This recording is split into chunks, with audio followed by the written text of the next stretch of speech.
Welcome back. In this current session, we are going to discuss on dimensionality reduction. It is part of data pre-processing only that we are already in continuation of discussion. And dimensionality reduction is one type of machine learning. It is actually comes under unsupervised machine learning. So and we can consider this in data pre-processing as well, because you will understand that it is important for many of the machine learning algorithms that cannot work before we actually implement this dimensionality reduction. So it is actually can be thought of as one kind of data pre-processing technique, and it is a part of machine learning as well. Okay, so let us start on this. So dimensionality reduction, from the name you understand that it is kind of reducing the dimension.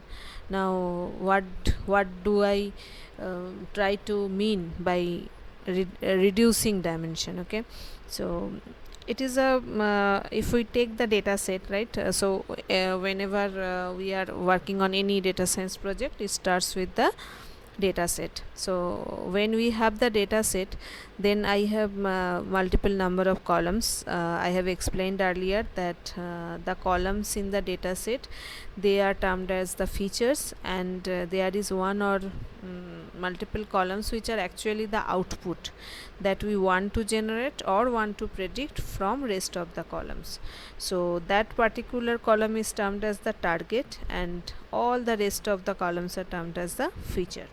So maybe if I have some 10 features and one target column, then my purpose is actually to have some algorithm to generate or to predict that whether from these all these 10 features, if I can assume or predict the target value, right? So but in case of, suppose this feature set, if instead of 10 columns it can have some 100 of columns. Okay, so if there are a lot of columns in the feature set, then it is actually practically impossible sometimes to really work with them and generate the target. So sometimes it is impossible.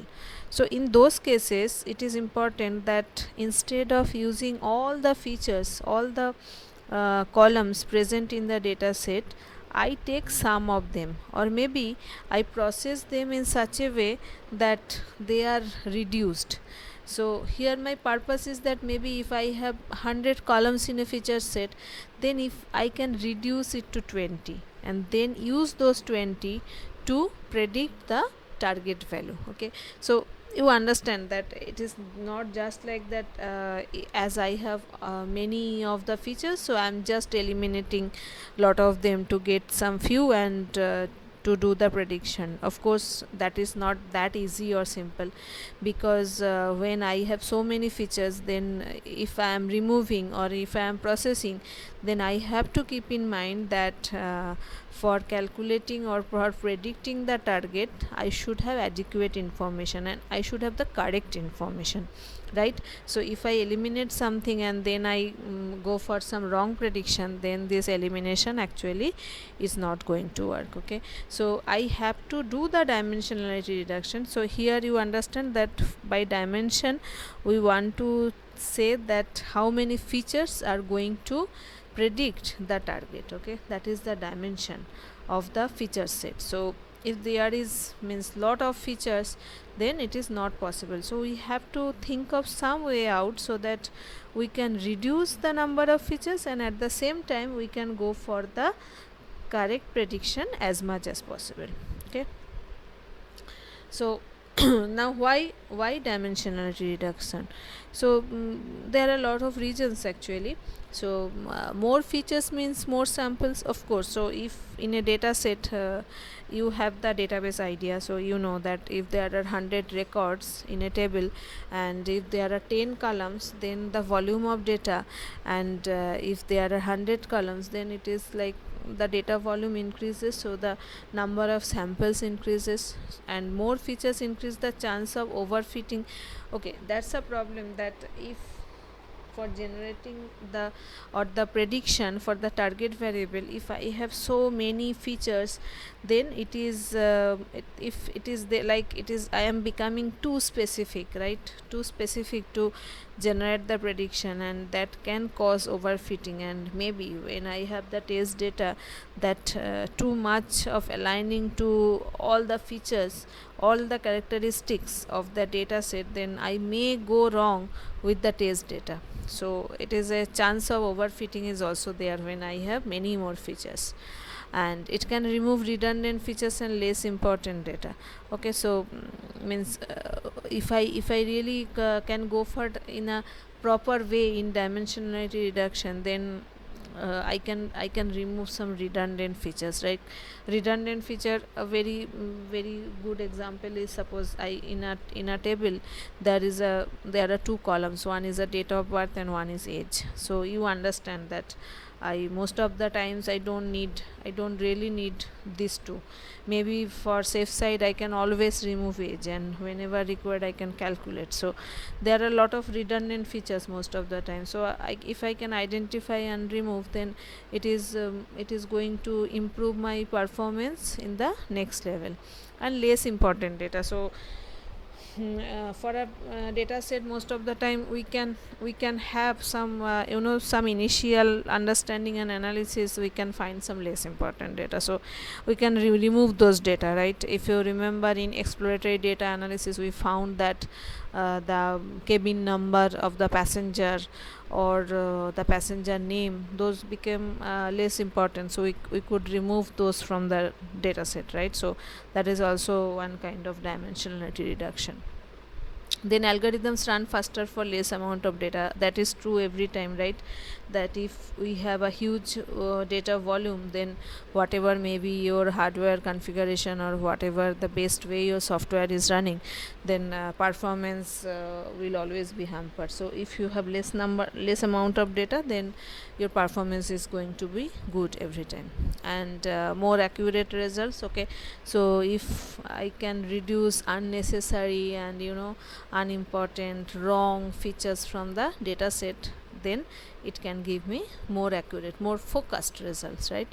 And then less storage space required. Of course, the storage is all about for the data volume. So if you have less number of features, so you have less quantity of data and less storage. Okay, then another term, that is curse of dimensionality. That is very important thing. That why curse of dimensionality? You understand that if any data set has lot of features, that means I have lot of information about the data set.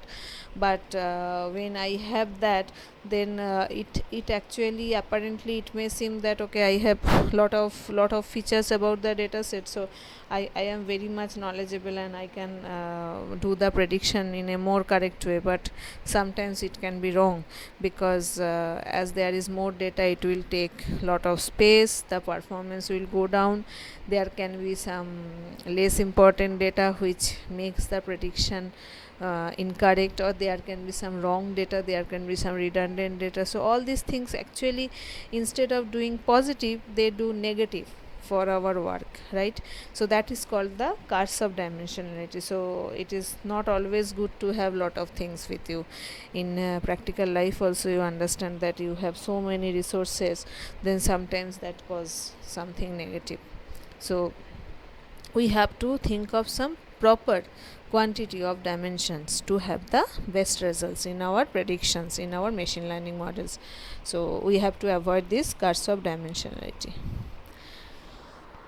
Okay, now comes the techniques, means how we are going to do. Actually broadly there are two ways. One is called feature elimination and the second one is called feature extraction. Okay, so we'll go one by one. First one is feature elimination.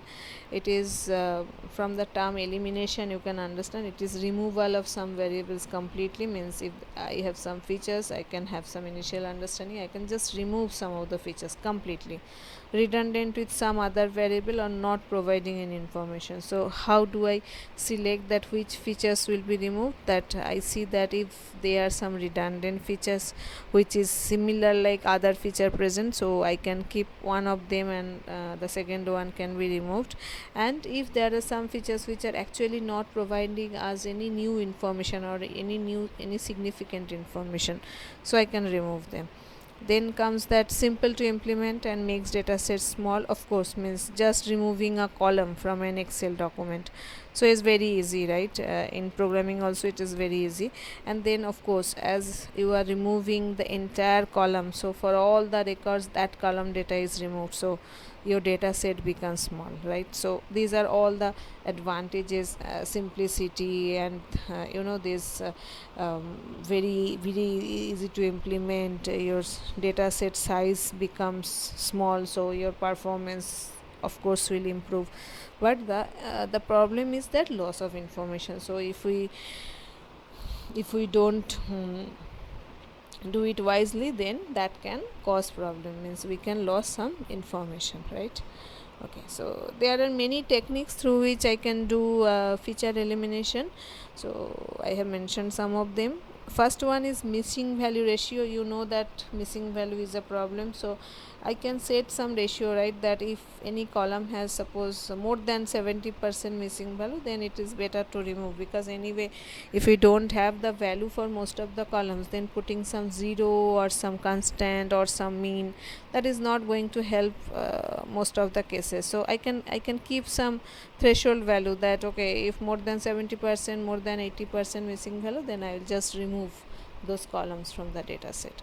Then comes the low variance filter. Okay, low variance filter means that suppose there is a column having data for all the records, but that data does not vary much. Okay, it is all the same. Suppose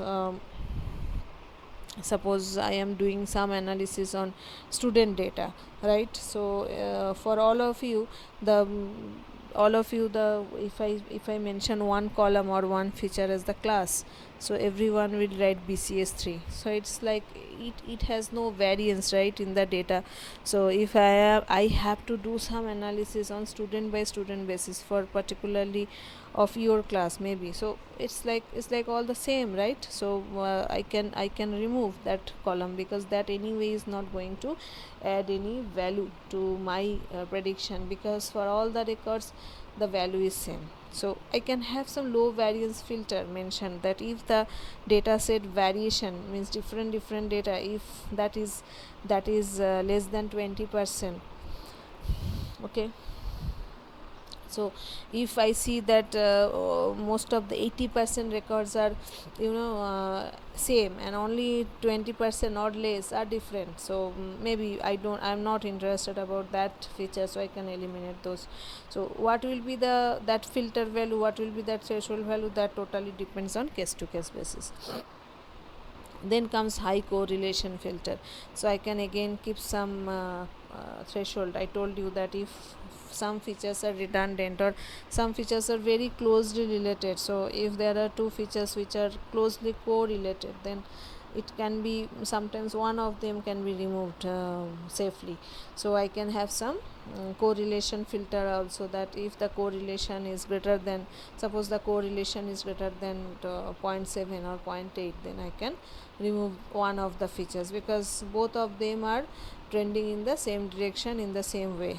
Okay, then comes this random forest or ensemble trees. Okay, we'll discuss on these techniques. These are some algorithms of part of machine learning, but for now you just understand that it's kind of I am doing the combination of features. Okay, I am just trying to do the generate the combination of different feature set, and I am seeing that how it is helping me in the prediction of the final output. So if some combination is really not taking me somewhere, then safely I can remove those features.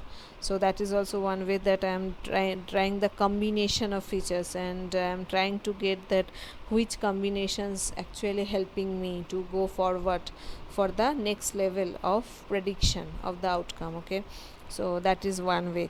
Okay, then comes backward feature elimination. Backward feature elimination means it is like you take all the features at a time, and then you try to remove one feature. Okay, so suppose you have n number of features, so first you take that how n number of features are helping you to do the processing, and then you just remove one feature and see how this n minus 1 features are working, right?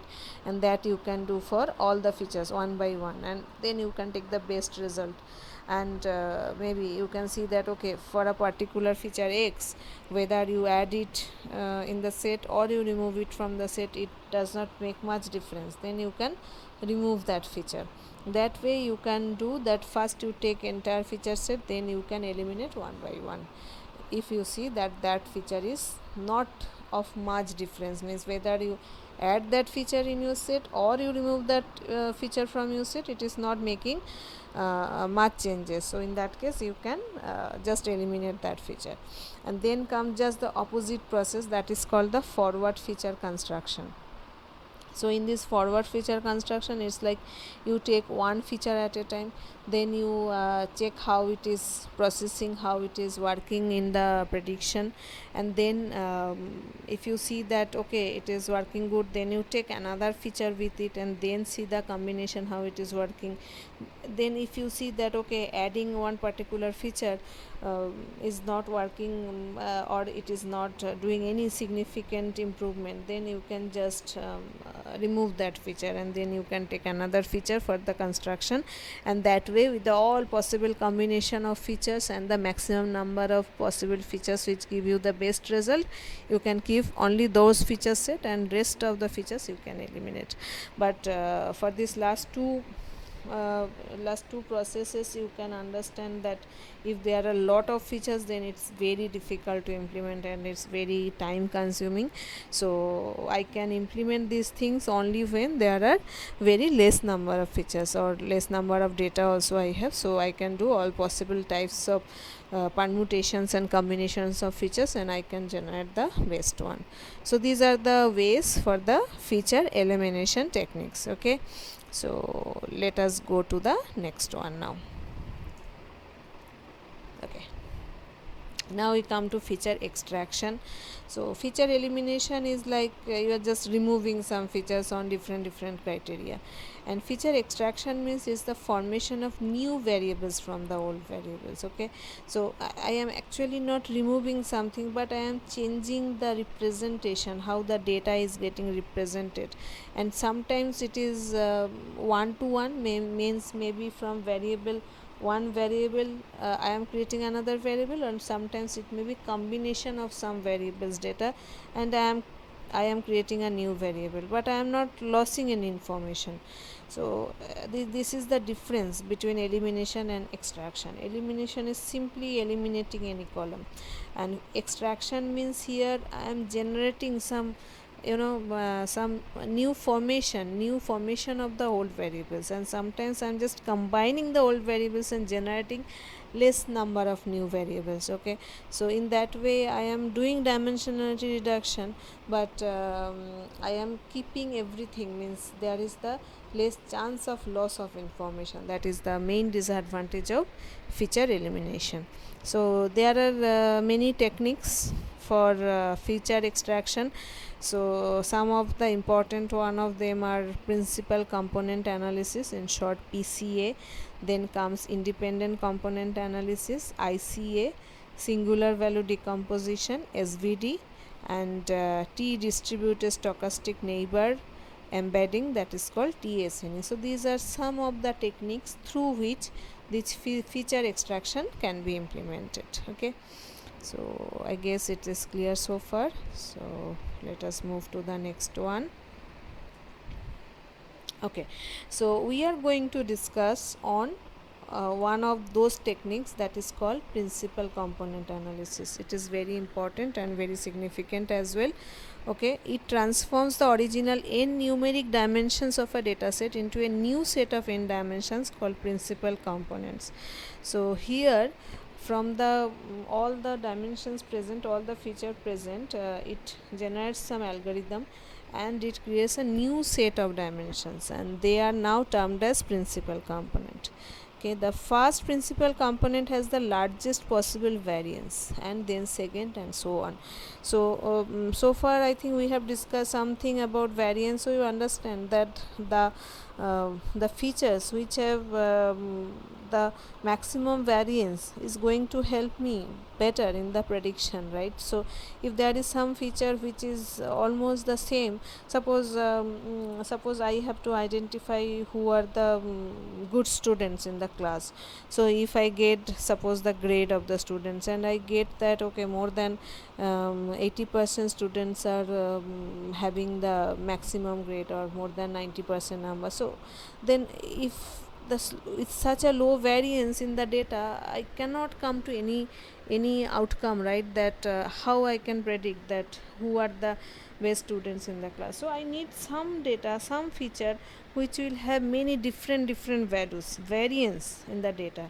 So if that is present, then I can say that okay, this feature can help me in getting that which student is the best one, and after that, like that. So these are called the principal components. So this algorithm is, it works on the feature set, and it generates a new set of features which are having the first one. All are principal components. The first one is having the maximum variance, then the second one is having the next variance, then the third one is have the next variance, like that.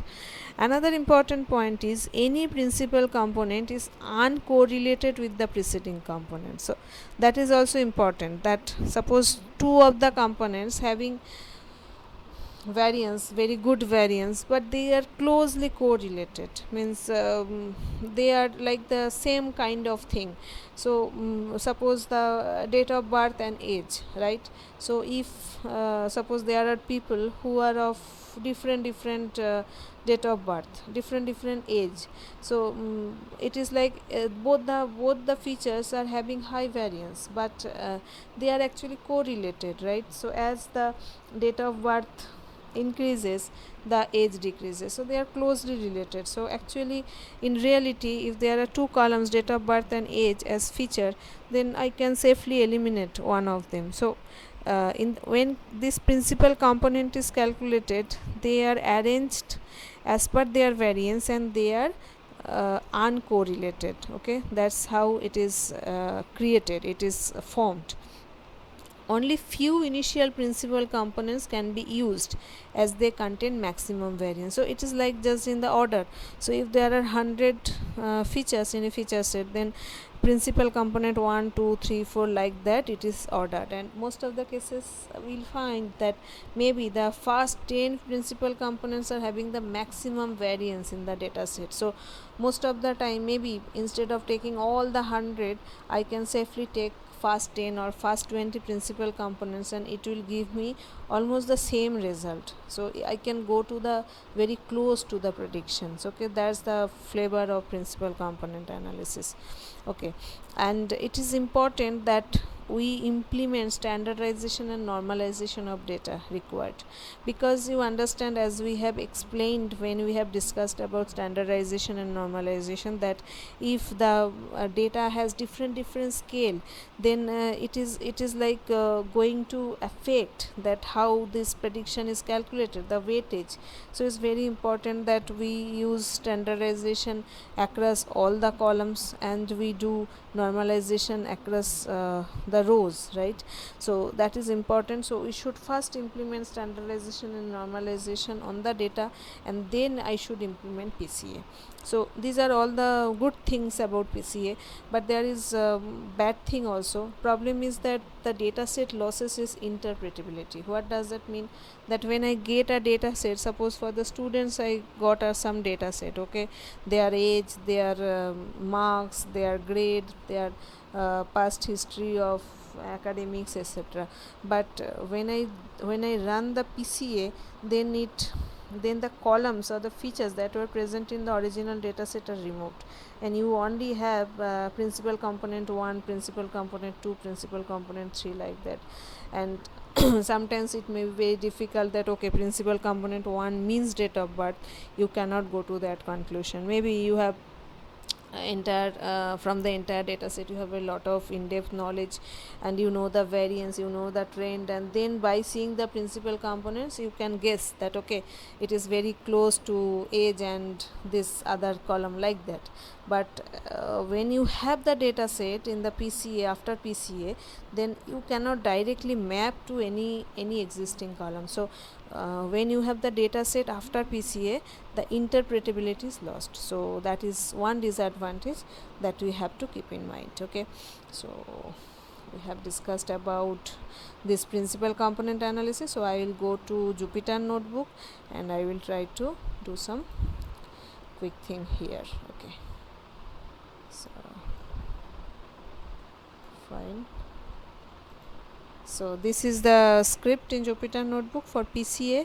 Here I have implemented this. First I am importing this NumPy and pandas, then from sklearn I have imported this modules. Okay, this is not required now, so I have just implemented these two, fetch, OpenML and PCA. These two will be required. Okay, then I have imported matplotlib, okay, and Seaborn as well.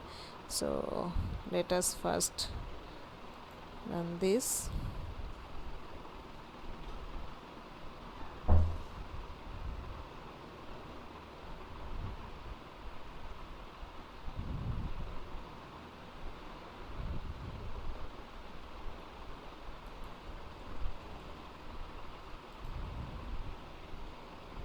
Okay, so it's working.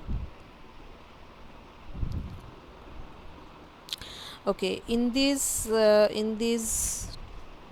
exercise we are going to import the data set called MNIST. This is a very significant database for calculating PCA, because this data set is having this data set is having a lot of records and lot of columns, because you have to implement PCA in such a data set which has a lot of columns, otherwise it is difficult to implement. So this is this data set are having some records of handwritten digits, so it's a very common data set. You can get more information in Google about it. So it's the handwritten digits 0 to 9, and it has some for each digit it's like the 28 by 28 pixels. That's why it comes to some 784 columns for each digit. Okay, so let us first import this. So it is actually part of sklearn library only, so we just mention this function fetch OpenML, and this is the name of the data set, and I am taking it in here. And this x and y, if you remember that when we have splitted training and testing data, validation data, I had split it like that. So MNIST data, and this is the target, and this data what I am doing, I am just dividing by 255, so it's kind of standardization I am doing on the data. Okay, so as I told you that standardization and normalization as required should be implemented in your data set before you start doing PCA. So let us first execute this. So target is actually the output, means what is the digit. So you understand that this, it can be the possible values are 10 values 0 to 9, and this x actually it contains all the pixel value for each of the digit 28 by 28. Okay, so there will be 784 columns in x, and in y there should be one column. So let us print this first. Let us execute it and print. Okay, so you can see that in x we have some 70,000 records and 784 columns, and in y I have 70,000 records and one column only. Okay, so so you understand this data set has 784 features. From 784 features I am trying to predict this y value. Okay, so here I have given the name of the columns like that. It's nothing but pixel 1, pixel 2, pixel 3, like that. So x dot shape, you understand, is 70,000. For 70,000, this shape 1 means it's like the 784, sorry. So for 784 value of I, it is just generating a name of columns, because I'm just creating one data frame from this x. Okay, so here from x I'm creating this data frame, and name of the column is from this, and then I am adding this y also from this this part, this data set, and then df label equal to, it's nothing but the value of y, but I am just converting it to the string value of I. Okay, so lambda is a concept where you can write just a function that for each of the I am generating stri, that's it. Okay, and then x y I'm just initializing them with none, and then I am going to print the size of the data frame. So let us execute this. So for each of the functionality we are using here, you can always go to Google and the documentation, Python and the specific library documentation, and you can have more and more information about it. Okay, so now you can see that the size of the data frame is 70,000. Of course 70,000 is the number of records, and column is 786 because I have two more columns, one is the y and one is the level. Okay, so let us have some view on the data, how it is looking like. So you can see pixel 0 to 0 1 2 like that, up to pixel 783, means 0 to 783. So it's like total 784 pixel values, and this is y, means from combination of all these pixel values actually generate this value y, and level is nothing but the string format of y. Okay, it's just the string conversion. Okay, then this level is nothing but the how the levels are looking like. So you can say it is 0 1 2 3 4 5 9 etc. Okay, now what I am doing, so here I am going to take some records from the output. So as you know there are 70,000, so here I am doing that, I am just doing the permutation with the shape 0, that means 70,000 I am generating some combination. Okay, combination of these values, so it is like the random number generation. So let us execute this, and now if you, I'm just trying to print how it is generated. So you can see that there are total 70,000 records, and these are the some values, means instead of doing in the serial order 1 2 3 4 5 6, I'm generating some random number. So 46,000, 48,000, 41,000, 54,000, like that some random number is generated between 1 and 70,000. Okay, now what I'm trying to do, I'm trying to plot. Okay, some 16 for I in range 0 to 15. What I am going to do, I am taking this from this array, I am taking some of the numbers, some 16 numbers just in random from 0 to 15. Okay, so just taking them and I am trying to plot them, that's it. So let us first execute this. Okay, so what I am doing, trying to do, so here you can see, so there are some, as you can see here, that I am doing subplot for 3 by 5, that means 3 rows and 5 columns, and there are total 0 to 15. So you understand, from 0 to 14 actually value of I, so it's like total 15 records, and these 15 matrices are printed here. You can see digit like 1 2 3 4 like that, so it's like it's getting printed. So this is the digit. So level, you can remember the y value had just converted to string. So here what is the digit that is printed, and in in this box you can see it is just actually the 28 by 28 matrix of the pixels. So based on the pixels these records are generated. For some I have only taken some 15 records. Actually there are 70,000. We have just picked randomly some 15 records from it and we have plotted it. Okay, now I'm going to implement this PCA algorithm on this, and here I have taken n components equal to 3. What does that mean? That I will take the first 3 components. I will generate only the first 3 principal components. Okay, and here I am generating PCA result. I am calling the PCA.feed transform with the df of feed calls. You remember that is the data frame I have generated from the actual data set of these 70,000 by 784 column record set, and then in this data frame only I have added these 3 columns. So this is the first PCA value generated, first principal component, second and third. Okay, so let us execute this. So actually it will generate all the 784 principal components, but here I have taken only the first 3 components. Okay, it can generate all the principal components, but as I told you that most of the initial components will have the maximum variance, so here for simplicity we have taken only 3 components. So you can see that is the variance ratio. Okay, that is the variance ratio with the entire data set for these first 3 principal components.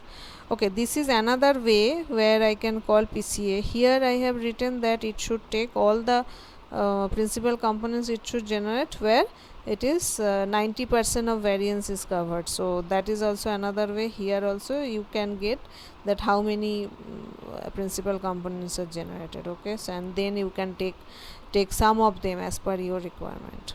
Okay, then I come here and here I am doing the scatter plot of PCA1 versus PCA2. Okay, I will first check that how these two PCA values are actually working.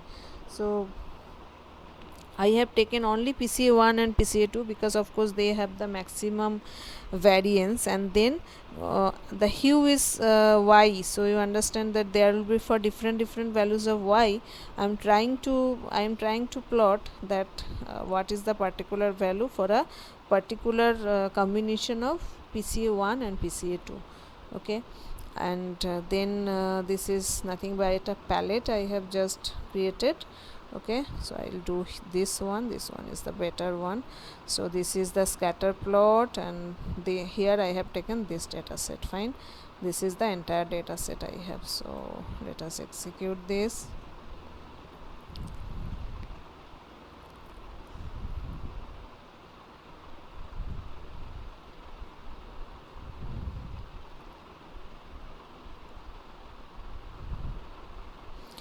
Okay, so some scatter plots are generated. So how it is working I will explain you.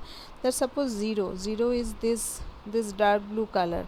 So if you see the plot you can see that most of the dark blue color these dots are placed in a mostly in a single zone, right? This you can see that same color dots are there are some which are in the different locations, but most of them are in the same place. So what is the conclusion? Maybe that suppose all the ones I can generate for suppose for all the zeros, right? So all the zeros are having means for each record I know that some 784 pixels actually generate one digit, but here instead of 784 features I have taken only 2 features, and from only 2 features I am trying to generate the digit, right? And as I can go to that conclusion that as most of the